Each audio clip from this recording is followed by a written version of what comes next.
కూటమి ప్రభుత్వం down down. అక్రమంగా అరెస్ట్ చేసిన మా సోషల్ మీడియా కార్యకర్తల్ని విడుదల చేయాలి. అక్రమంగా అరెస్ట్ చేశారా? కూటమి అరెస్ట్ చేసింది సంఘ సంస్కర్తల్ని, సమాజ సేవకుల్ని కాదు, ఇంట్లో ఆడాలని, పసిపిల్లల్ని కూడా నీచ భాషతో దూషించిన వాళ్ళని.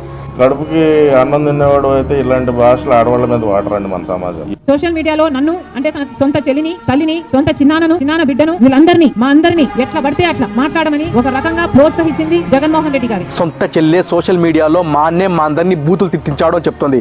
మీ ప్రభుత్వంలో లాగా దళిత డాక్టర్ని హింసించడానికి, నామినేషన్లు విత్డ్రా చేయించడానికి, ప్రశ్నిస్తే కేసులు పెట్టించడానికి, ఆఖరికి మీ ఎంపీని సైతం కొట్టించడానికి పోలీసులు వాడుకోదు కూటమి ప్రభుత్వం. ఇక్కడ సంక్షేమ పథకాలతో పాటు స్త్రీ సంక్షేమమే ఫస్ట్ ప్రయారిటీ. ఇకపై వైసీపీ వారే కాదు, కూటమి సభ్యులైనా ఎవరైనా సరే ఆడవారిపై తప్పుడు రాతలు రాయాలన్నా, నీచమైన మార్ఫింగ్ చేయాలన్నా గుర్తు పెట్టుకోండి, శిక్ష తప్పదు. ఆడబిడ్డ అయినా సరే, ఇంక్లూడింగ్ వైఎస్ఆర్ కాంగ్రెస్ నాయకుల యొక్క భార్యలకు, కూతుర్ల పైన పెట్టిన వదిలిపెట్టారు.